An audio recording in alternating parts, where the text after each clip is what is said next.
Hey travel lovers, welcome to Hayden and Mark's Travels, where we share our adventures exploring soulful destinations in absolute luxury. If you're into boutique stays and delicious eats, stunning natural beauty and the occasional travel blooper, then you're in the right place. In this episode we're heading off to northern Tasmania to the riverside city of Launceston. We stayed at the very cool Peppa's Silo Hotel, a converted grain silo that's now one of the region's most iconic hotels. The views from the top were next level. No wonder he left. During our epic stay, we explored the charming architecture of Launceston, dangled high above breathtaking Cataract Gorge on the iconic chairlift, visited the picturesque lavender farm and soaked in postcard-worthy scenery at every turn. This episode is all about chill Tassie vibes, natural wonders, and a few unexpected curveballs, like lavender ice cream that looked divine but, let's just say, didn't quite deliver on flavour.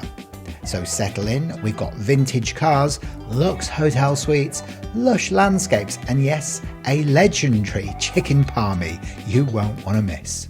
Let's dive into the magic of Launceston. As we made our way into Launceston, anticipation was high, and the Peppa's Silo Hotel did not disappoint. True to its name, the hotel is ingeniously built into four towering grain silos, seamlessly blending raw industrial heritage with sleek contemporary elegance.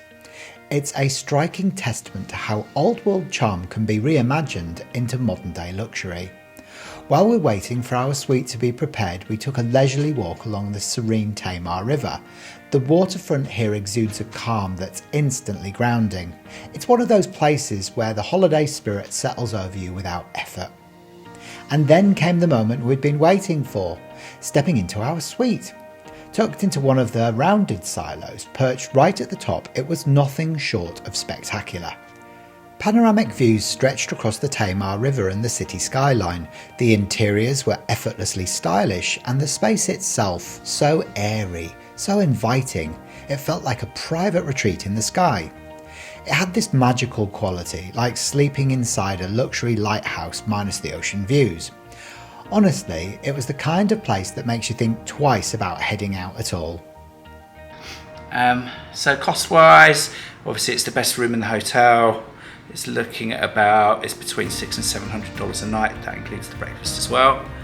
And by comparison, Maylands Lodge, where we've just come from, was between $500 and $600 a night, and that was for a hunter suite, which was up on the top floor, and one of the older style rooms. Obviously, that building was from 1846 or thereabouts. So yeah, very similar in price. This one's a little bit more expensive, but it's quite a fair bit bigger as well, and a bit of a contrast. So yeah, it's really quite nice. We're quite pleased with it. So we shall now get ourselves ready and probably head up to Cataract Gorge whilst the sun's out and the weather's nice and warm. Yeah. On our very first afternoon in Launceston, we made the most of the gorgeous weather and headed straight for the town's crown jewel, Cataract Gorge. It's this stunning natural wonderland just a stone's throw from the city centre. About a 5-minute drive, and trust me, it's not your average city park. It's got everything: dramatic cliffs, lush gardens, river views, and the longest single-span chairlift in the world. So naturally, we got on it. Floated across the gorge, soaking in the views and trying really hard not to think about how high up we were. I mean, I trust engineering, but also I like having both feet on the ground. Once we got our feet back on solid earth, we didn't stop there. We decided to walk around the entire park. And when I say entire, I mean entire. We followed the winding trails through fern-covered forest, past wild peacocks casually strutting around, up to the cliffside viewpoints that gave you the most absolutely epic views over the Tamar River below. It honestly felt like we were in a movie, one of those natural documentaries where David Attenborough pops in with a voiceover. There's even a beautiful open-air pool nestled under the trees, perfect for a summer dip, and so many little quiet nooks where you can just sit and soak in the serenity. Cataract Gorge isn't just a tourist hotspot, It's a total vibe. We took our time, let the place work its magic, and by the end, we felt like locals who'd just found the best secret in town. Amazing. We forgot to bring our trunks though, didn't we? Posting photos on Instagram, they were like having breakfast, lunch, dinner. I was really keen to get my budgie smugglers on as well, and I've blown that one, didn't I? After all that exploring, we were knackered, so we called it a night with the holy trinity of comfort: room service, burgers by the bedside, and absolutely zero regrets.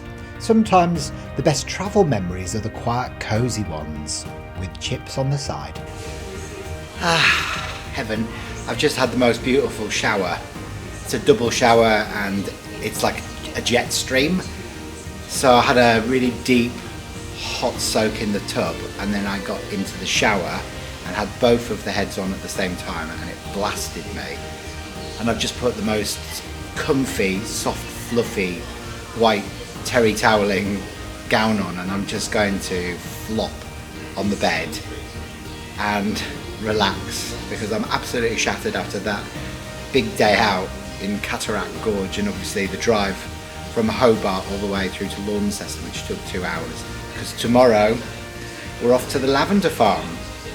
So hopefully the lavender will still be out and it'll be in all of its lilac glory. I think the peak times for the lilac farm actually, or the lavender farm rather, are December and January. So because we've come to Tasmania at the beginning of February, we may have just missed it flowering, but I hope not. So here's hoping. Keep your fingers and toes crossed for us.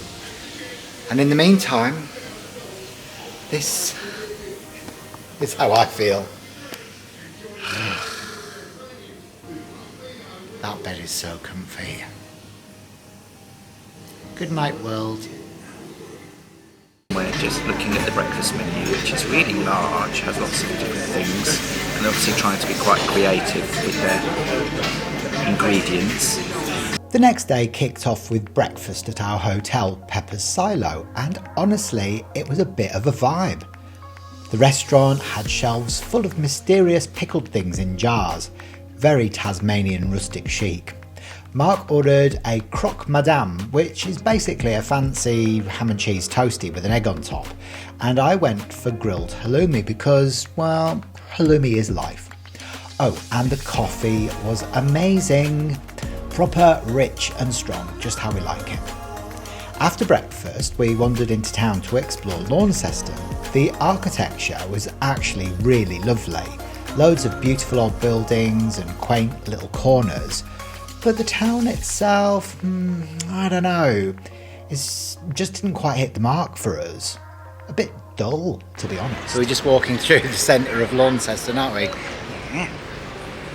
And what do you think? What are your thoughts? Sleepy. Sleepy. A little old-fashioned. Little country town, isn't it? Yeah. Mm-hmm. No wonder he left. It's like you can do it in 5 minutes. You can. And then you just want to go. Yeah. Sorry, Launceston, but you're not really for us. I can't imagine coming here every day, you know. Depressing, isn't it? Yeah. So you can't be too local in front of the locals. So it's a bit like the place where time has stopped. Yeah, don't. You just be careful, be nice. I am being nice. Okay. And cut. Then we headed to the National Automobile Museum, and this is where I got very excited. I've always loved classic cars, and this place was full of them. Immaculately restored vintage beauties, including a mint Rolls-Royce and an old-school VW camper, and even the infamous car that survived falling off the Tasman Bridge. The whole place was incredibly well curated. Even if you're not a car buff, there's something fascinating about seeing so much automotive history in one space. So this for me is probably the best museum I've ever been to. I don't like museums normally, but this, to me, I could spend all day looking at these cars. Who would have thought that I was such an avid car person, hey? Definitely worth a visit.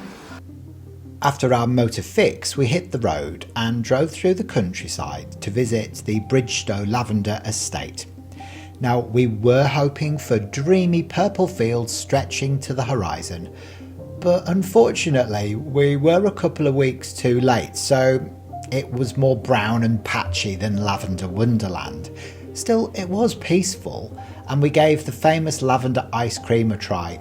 It looked gorgeous, but honestly tasted like slightly floral vanilla that had forgotten to show up for its own party.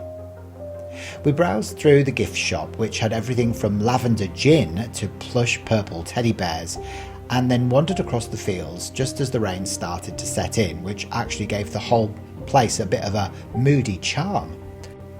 From there we took a spontaneous coastal detour and found ourselves at a beach with these amazing orange-hued rocks. They're so uniquely Tasmanian, all earthy tones and wind-whipped waves. There was also a nearby nature reserve, but we didn't linger too long because dinner was calling. That night we dined at Cataract on Paterson, one of the top spots in Launceston. We didn't bring the camera because, well, sometimes you've just got to savour the moment. Mark had a tasty chicken dish with a lovely jus, and I had the most fantastic chicken parmy, and I went for the creme brulee, which was absolute perfection. Then it was an early night for us because the next day we were off on another adventure, heading to the east coast for a couple of nights at the stunning Piermont Retreat in Swansea. Coastal luxury, here we come.